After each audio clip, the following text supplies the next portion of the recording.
සැලසුම් හදන එක ගැන වෙනස්ම විදියක කතාවක් කියන්නයි යන්නේ. ඒක නිසා මම හිතනවා මේක ජීවිතය දිහා වෙනස් විදියකට ජීවිතය දිහා ඇත්තට ස්වභාවිකව බලන අයට තේරුම් ගන්න පුළුවන් කතාවක්. ඔබත් එහෙම බලන කෙනෙක් කියලා මම විශ්වාස කරනවා. යන අරමුණ මොකක්ද කියන එක ගැන ඔබේ ඇතුලෙන් අවබෝධයක් තියාගන්න. මේක ඔබට මේ කියපු කොටස ඔබට ජීවිතේ කවදා හරි ආයේ මතක් වෙනවාමයි. මට ඒක හොඳටම විශ්වාසයි. සුබ දවසක් වේවා ඔයාලා හැමෝටම. අලුත් අවුරුද්ද ලැබුවා. ඉතින් ලැබුවත් එක්කම ඔයාලා මේ වෙනකොට ජීවිතේ අලුත් අවුරුද්දක් අලුත් කාලයක් ලබනකොට කරලියට එන මාතෘකාවක් තමයි අලුතින් සැලසුම් හදන එක, සැලසුම් බලන එක, සැලසුම් කරන එක.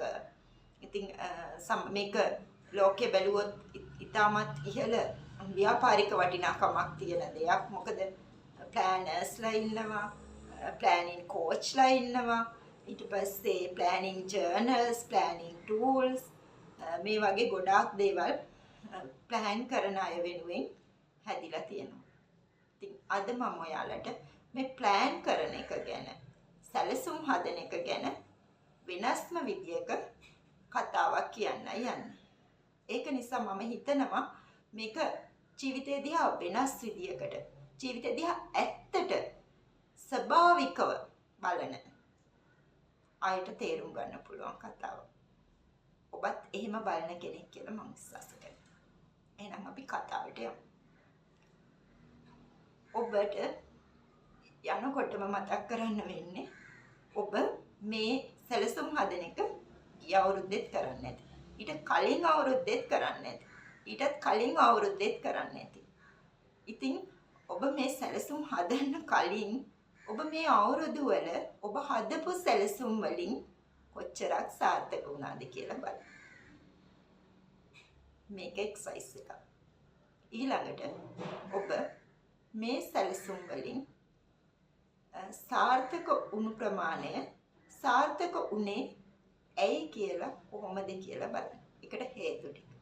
ඒ වගේම අසාර්ථක වුණු සැලසුම් අසාර්ථක උනේ ඇයි කියලා බලන්න. ඔබට හැඟෙන හේතු ටික හිතට අවංකවම ඒ ටික සටහන් කරගන්න.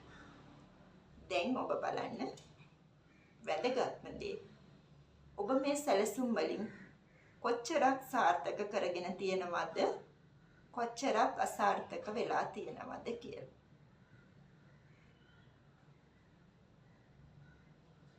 ඊළඟට මේ සැලසුම් සාර්ථක වෙච්ච ටික ගැන ඔබට සතුටු වෙන්න පුළුවන්. ඊට මේ අසාර්ථක වෙච්ච කොටස අසාර්ථක වීමට හේතුව ඔබ මේ වෙනකොට දැන් ලියලා ඉවරයි. ඔබේ හිතින් ඔබ අහන්න දැන් මේ සැලසුම් අසාර්ථක වුණේ ඇයි කියලා. අනිවාර්යෙන්ම ඔයාගේ හිත, ඔයාගේ මනස ඔයාට පෙන්නනවා මෙන්න මේතන මේ මුනේ නැති නිසා තමයි මේක මෙහෙම වුනේ. අර මම බාර දීපු කෙනා ඒක කරේ නැති නිසා තමයි එහෙම වුනේ. මේක මෙහෙම තව චුට්ටක් කරා නම් එහෙම වෙන්න තිබුණා. ওই වගේ කතා ගොඩක් තමයි ඔයාට දැනෙන්නේ. දැන් සැලසුම් කතාව අපි පැත්තකින් තියමු. දැන් ඔයාට මම තවත් අලුත් කතාවක් කියන්නයි හදන්නේ. ඒ අලුත් කතාව තමයි අපි මේ සැලසුම් ගොඩාක් හදාගෙන මේ දේවල් ගොඩාක් එකතු කරගෙන යන්නේ ඇයි?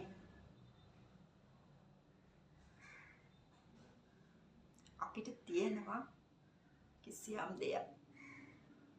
ඒ මොකක්ද? අපේ ඇතුළතින් අපේ ඊගෝ එක නැත්තම් මම කියලා ඔයා අඳුනගෙන ඉන්න කෙනා හැම වෙලාවෙම අපිට කියනවා අපිට සතුටින් ජීවත් වෙන්න නම් මෙන්න මේ ටික ලැබෙන්න ඕනේ, මේ ටික කරලා තියෙන්න ඕනේ කියලා. ඉතින් අපි සතුට සොයාගන්න තමයි අවසානයේ බැලුවම මේ ඔක්කොම සැලසුම් කරන්නේ. එක හොඳට අල්ලගන්න, එක හොඳට හිතන්න.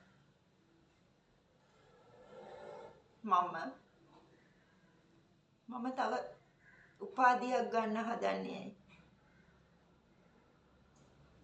එතකොට මට සතුටක් දැනෙනවා. හරි මම උපාධියක් තියනවා. දැන් මට මෙහෙම උපාධියකුත් තියෙනවා. මම ව්‍යාපාරිකයෙක් වෙලා මම මේ ලෙවල් එකේ ව්‍යාපාරිකයෙක් වෙන්නේ. මට සතුටු වෙන්න.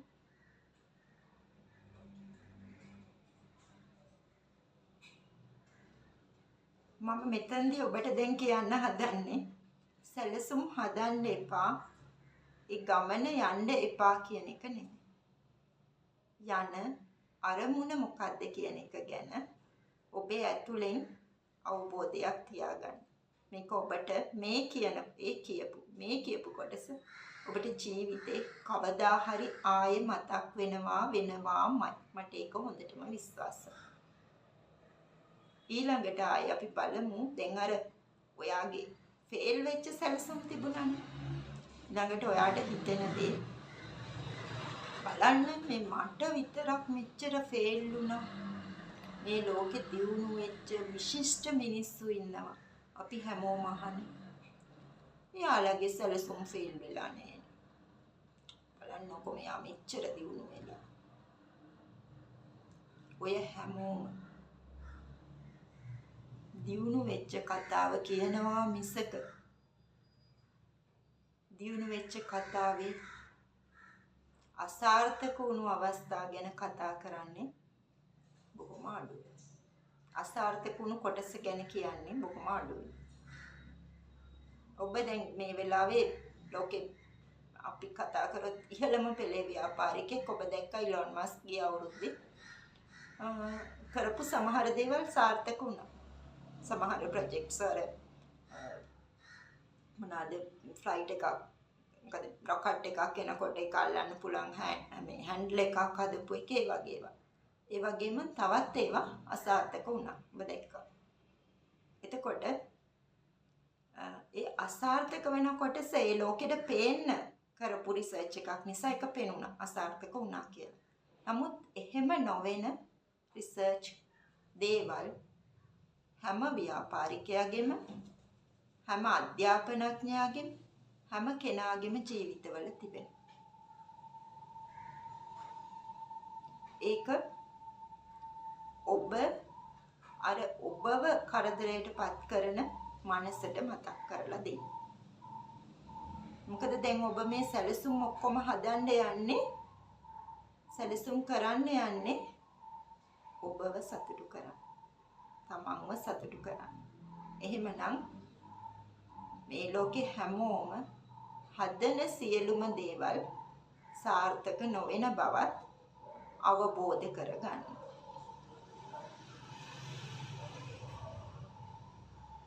දැන් ඔයාට ප්‍රශ්නයක් ඒ. නමුතු කතාවක් නේ කියන්නේ. සැලසුම් හදන්නේ අපි සතුටු වෙන්න. ඊළඟට කියනවා කරන හැම සැලසුමක්ම සාර්ථක වෙන්නේ නැහැලු. ඒ කියන්නේ මට සැලසුම් කරන්න එපා කියන එකද? ඔයාට එහෙම හිතෙන්න පුළුවන්.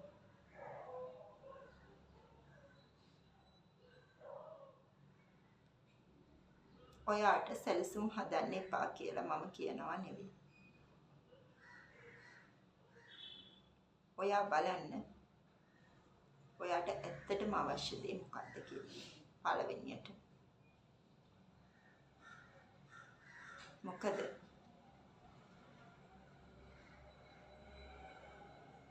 සැලසුම වෙනුවෙන් ඔයා මුළු කාලෙම වෙහෙසෙද්දී සමහර විට ඔයාට අවශ්‍යම දේ මගේ හැරිලා තියෙන්න පුළුවන්. සමහර විට ඔයාට ජීවත් වෙන්න බැරි වෙලා තියෙන්න පුළුවන්. මොකද මම මේ කතාව කියන්නේ ලෝකේ පහළ වෙච්ච ධනවත් අධිරාජ්‍ය විදියට සලකන්නේ ඔබ බයිබලයේ කියපු කෙනෙක් නම් ඔබ දන්නවා සොලමන් අධිරාජ්‍ය. එයා දේශනාකාරයා කොටසෙදි කියනවා මම මෙච්චර කෙත්වතු මිදිවතු ගත්තා. මගේ පරම්පරාවෙන්ම ඉපදිලා ඉන්න 16 හිටියා මගේ ගෙවල් වල වැඩ කරපු අපේ වතු වල වැඩ කරපු. මම සතුට ලැබෙයි කියලා මේ වයින් වර්ග මේ වගේ දේවල් මෙච්චර බිව්වා. මේ වගේ රස කෑම කෑවා. මෙච්චර භාර්යාවන් ලබා ගත්තා. අවසානයේ බලද්දී යාට දැනෙනවා මේ කිසිම දෙයක සතුටක් නැති බව.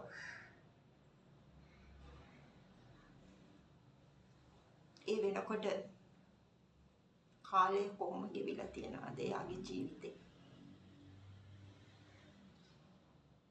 ඔයාගේ මේ ජීවිතේ වර්තමානයේ අපේ ආයුෂ අපිට ලංකාවේ මතන අවුරුදු 60-70 අතර දැන් ඒක මේ දවස්වල නම් අඩු වෙගෙන ආවා. කොවිඩ් එකෙන් පස්සේ ඉඳන් ටිකක් අඩු වෙනවා. heart attack වැඩි වෙනවා. ඒ වගේ තත්ත්වයක් පේනවා.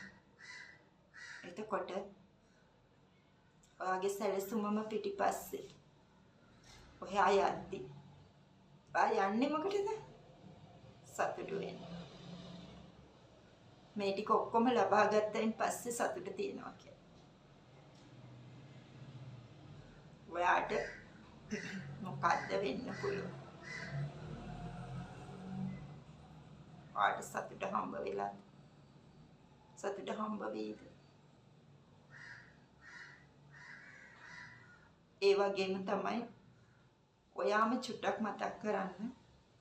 ඔයාගේ අර සාර්ථක වෙච්ච වැඩ ටික හරි ගියපු පර්සන්ටේජ් එක ඒ ටික සාර්ථක වුණායින් පස්සේ ඔයාට ඒකෙන් ලොකු සතුටක් ලැබුණා. කල්පනා කරලා බලන්න. ඊළඟ කොටසට යන්න කලින් ඊළඟ කොටස තමයි වැදගත්ම කොටස.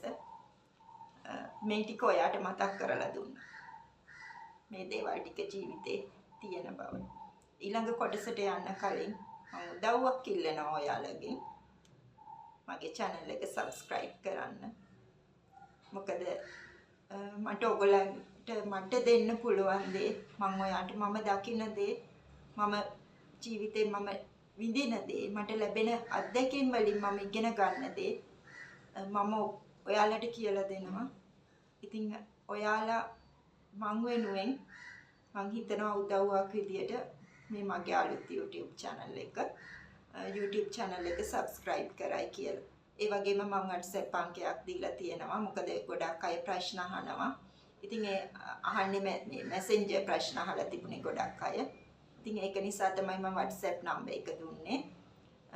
WhatsApp number එකට call එකක් නෙවෙයි message එකක් දාන්න. මම හිතනවා ඔබ දැන් subscribe කරන්නේ නැති කියලා. එහෙනම් දැන් අපි වැදගත්ම කොටසට යමු. අපේ ජීවිතේ ගෙනියන්න අරමුණක් සහ බලාපොරොත්තුවක් තිබෙන්න ඕනේ. සැලසුමක් තිබෙන්න ඕනේ. අපි මේ සැලසුම හදාගන්නේ කොහොමද? දැන් ඔබ පළවෙනි දේවල් වලදී ඔබට අවශ්‍ය දේ මොකක්ද කියලා ඔබ බැලුවා. ඔබේ හැකියාව කොච්චරද කියන එක ඔබට බැලුවා දැන්. දැන් ඔබට පුළුවන් සැලසුම හදාගන්න. මට මේ අවුරුද්ද ඇතුලේ හිතට අවංකවම ඇත්තටම යන්න පුළුවන් දුර කොච්චරද? අන්න එතනට ඔබේ සැලසුම හදන්න. බලාපොරොත්තුව අරමුණ එතනට ගෙනියන්න. අපි හිතමු ඒක ඔබ සැලසුම් කරා. දැන් ඔයාට මේක පහසුවෙන් තේරුම් ගන්න විදියක් මම කියන්නේ. ඔයා හිතන්න මේ සැලසුම කියන එක ලොකු බරක්. ඒකේ ඔයාට හදාගන්න ඕනේ ගන්න ඕනේ බර ප්‍රමාණය. කිලෝග්‍රෑම් වලින් ඔයා හදාගන්න. කිලෝග්‍රෑම් වලින් හරි ටොන් වලින් හරි ඔයා හදාගන්න. එතකොට ඔයාට මාසෙකට උස්සගෙන යන්න පුළුවන් බර ප්‍රමාණයක් තියෙනවා. දවසකට ගෙනියන්න පුළුවන් බර ප්‍රමාණයක් තියෙනවා. ඔයා ඒ පිළිබඳව අවබෝධයෙන් ඉන්න ඕනේ. ගොඩාක් සැලසුම් හදන අය කරන්නේ හරි මට try කරලා මට පුළුවන්. අපි හිතමු ඔයාට උස්සගෙන යන්න පුළුවන් බර දවසකට සාමාන්‍යයෙන් කිලෝ 50යි. ඒ වුණාට හිතනවා ඒ කිලෝ 50 මේ අවුරුද්දේනේ. මම මේ අවුරුද්දේ මහන්සි වෙලා දවසකට කිලෝ 100ක් ගෙනියනවා. කිලෝ 100ක් ගෙනිච්චොත් මට ওই ටාගට් එක ටක් ගාලා මේ අවුරුද්දේම කරගන්න පුළුවන්. එහෙම හිතනවා. කිලෝ 100ක් දවස් 365ක් උස්සන්න ඔයා සැලසුම් කරන්න. හොඳට මතක තියාගන්න. ඔයාගේ දැනට හැකියාව කිලෝ 50යි. අද ඉඳලා දැන් ඔයා පටන් ගන්නවා කිලෝ 100ක් උස්සන්න. මම බෑ කියන්නේ. ඔයා අද කිලෝ 100ක් උස්සයි. හෙටත් කිලෝ 100ක් උස්සයි. සතියක් කිලෝ 100ක් උස්සයි. සති දෙකක් වෙනකොට ඔයාට වෙහෙසයි. ශාරීරික රෝග පටන් ගන්න. ඊළඟට ශාරීරික රෝගත් එක්කම ඔයාට අර කිලෝ 100 උස්ස ගන්න බැරි වීම නිසා ඉස්සරහට ඔයාගේ සැලසුමේ අර යන්න තියෙන කාලේ achieve කරගන්න බැරි වෙන ටික ඔයාගේ ඔළුවේ ඔල්මන් කරන්න පටන් ගන්නවා. දැන් මට 100ක් උස්ස ගන්න හිටියා 100ක් උස්සන්න බෑනේ. දැන් මං කොහොමද කරන්නේ? ශාරීරික රෝග ශාරීරික වෙහෙස ළඟට ඔබ මානසික පීඩනය එකක් නෙමෙයි දෙකක් පටන් ගන්න. මානසික පීඩනය පටන් ගත්ත ගමන් ඔබට වෙන්නේ මොකද්ද? ඔබේ මනස ශරීරයත් එක්ක බැඳිලා තියෙනවා. මොකද ඔබේ මනසේ ඇතිවෙන සිතුවිලි හැඟීම් මේ සියල්ලම ශරීරයත් එක්ක බැඳිලා තියෙනවා. අනිත් එක මේ ඔබ හිතන දේවල් ඇත්ත බොරුව ඒවා එහෙම මනස අඳුරන්නේ නැහැ. ඉතින් මොකද්ද වෙන්නේ? මේ ජීවයේ ස්වභාවය තමයි මේ විශ්වයේ ස්වභාවය තමයි ඔබව ආරක්ෂා කරන සේෆ් මෝඩ් එක. ඔයාට ඇක්ටිව් කරන්න පටන් ගන්න. ඔබ ආරක්ෂා කරන්න.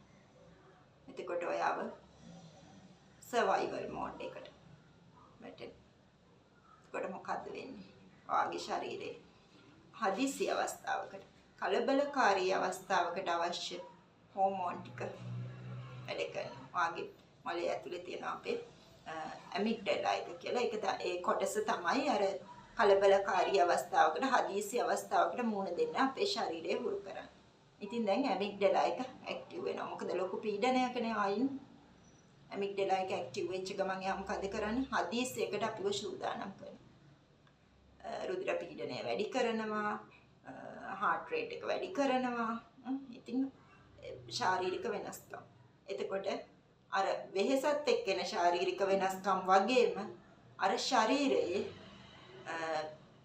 මේ ඇක්ටිවේට් වීම නිසා ඇති වෙන වෙනස්කමුත් සිද්ධ වෙන්න පටන් ගන්නවා. දැන් හිතන්න එපා දැන් මේක හරි මේක නරකයි කියලා. මේක ස්වභාව ධර්මයේ අපිට දීලා තියෙන්නේ අපිව ආරක්ෂා කරන්න. අපිව ආරක්ෂා කරන්න හදපු මෝඩ් එක තමයි දැන් මේ ඇක්ටිව් වෙන්නේ. දැන් මොකද්ද වෙන්නේ? දැන් අවුරුද්දාන්තිමේ සැලසුමත් ඉවරයි. ඊළඟට ශාරීරික තත්වයක් ඉවරයි. මානසික තත්වයක් ඉවරයි. එක්කම ඔයාගේ වටේ තියෙන රිලේෂන්ෂිප්ස් ටික බලන්න. ගෙදර අයත් එක්ක මේක කරගන්න බැරි වෙනකොට ඔයා හිතන්නේ ජීවිතේ වට ඔක්කොම හම්බ වෙන්නේ දැන් මේ අරමුණට මේක ගෝල් එක දිනුවත් විතරයි. ඒකට ඔයාට ඉන්නේ ඔයා හරිම කලබලකාරී මනසකින්. එතකොට ඔයාට අනිත් අයත් එක්ක හොඳ රිලේෂන්ෂිප් එකක් ගෙනියන්න බෑ. අනිත් අයත් එක්ක කාලය ගත කරන්න බෑ. අඩුම ගානේ ඔයාගේ කෑමික ඔයාට රසට කන්නවත් බෑ. අඩුම ගානේ වතුර එකක් සැනසීමෙන් බොන්න බෑ. අනිත් පැත්තෙන් ඉස්සෙල්ල මට කියද්දි ආයෙ අමතකුණා නින්දට ලොකු බලපෑම ඇති වෙනවා. ඒකට හරි නින්දක් නැහැ. අන්තිමට ඔයා මේ අවුරුද්ද පුරාම ජීවත් වෙලත් නැහැ. වැඩේ කරගෙනත් නැහැ. හොඳින් ඉඳලත් නැහැ. අහම්බෙකට වගේ හිතන්නකෝ. ඔයි වගේ වෙලාවක අර දැන් ගිය අවුරුද්දේ වුණා වගේ මොකක් හරි කරදරයක් හදිසි ආපදාවක් වෙලා යන්න ඕන. නෑ මේ මගේ ප්ලෑන් එක තියෙනවා මේ පැත්තට නම් වතුර දාන්න එපා. මේ මෙතරින් මාව නම් අල්ලගන්න එපා. මට තව වැඩ තියෙනවා ඉවර කරන්න කියලා කියන්න හම්බ වෙනවා. නෑ. අන්තිමට ඔයා මුකුත්ම නැතුව හුස්ම නිදහසේ හුස්ම ගන්න වෙලාවක්වත් නැතුව තමයි අයින් වෙන්නේ. දැන් ඔයා ආයෙම මුලට යන්න. ඔයා ආවේ මොකටද? ඔයා මේ ඔක්කොම ජීවිතේ හොයන්න යන්නේ මොකටද? ඔයා මේ සැලසුම් කරන්න යන්නේ මොකටද? සතුටින් සැනසීමෙන් ජීවත් වෙන්න. දැන් ඔයාට සතුටින් සැනසීමෙන් තියා ජීවත් වෙලාද කියලාවත් දැනෙනවා.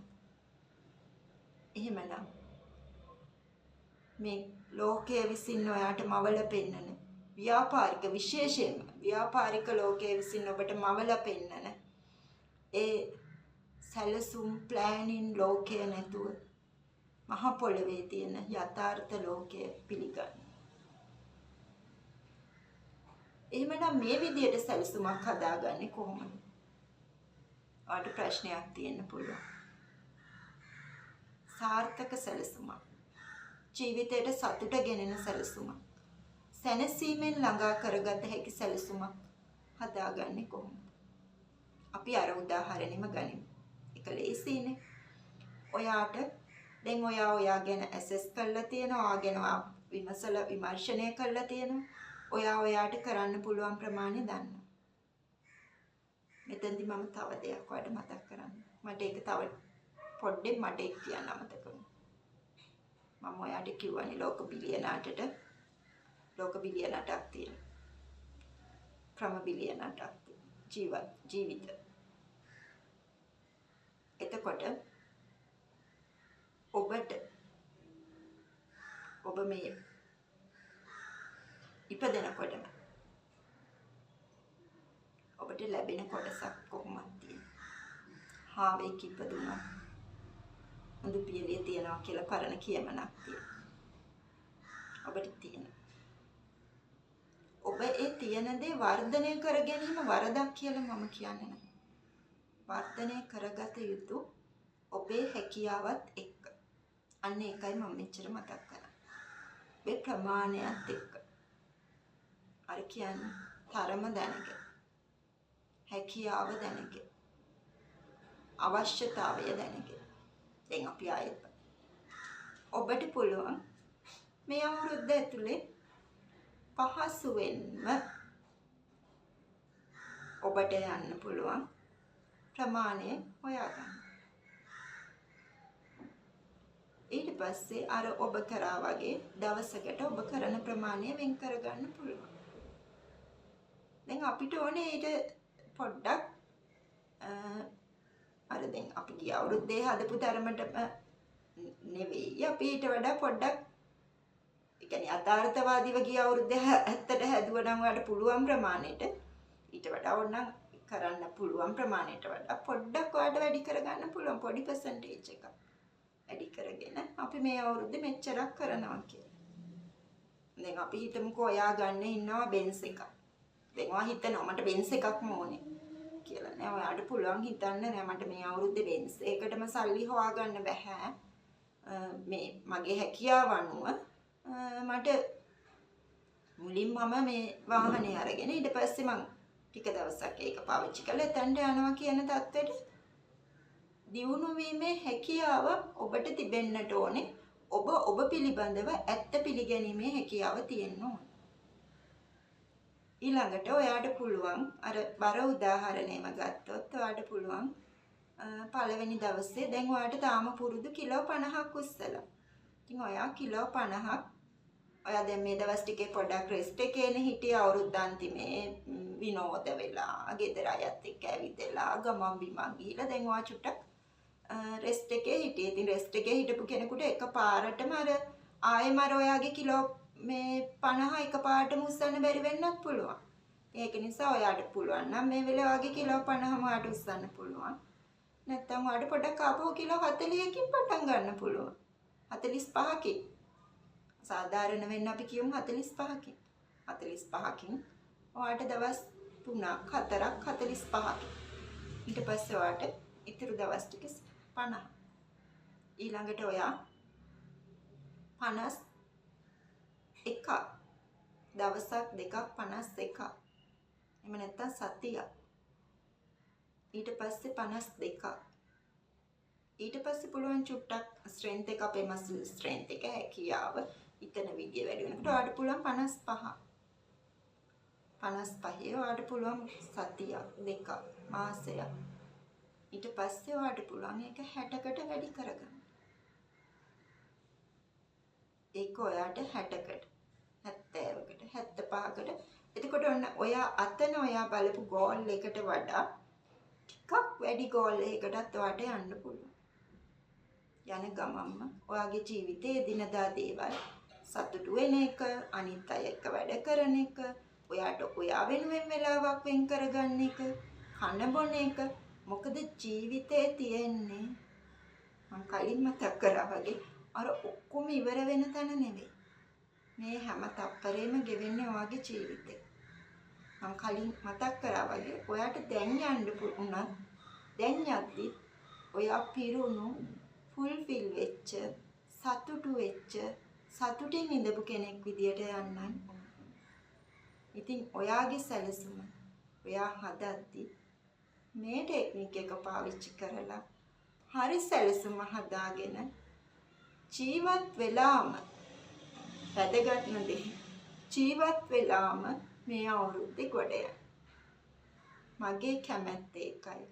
ඔබ වෙනුවෙන් මෙච්චර කාලයක් කතා කරේ ඒකයි.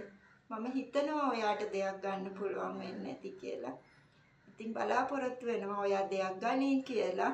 මේ අවුරුද්ද අර්ථවත් විදියට, Tamanට ගැළපෙන විදියට සැලසුම් කරගෙන ජීවත් වෙන සැලසුම් අචීව් කරගන්න අවුරුද්දක් කරගනී කියලා බලාපොරොත්තු වෙනවා.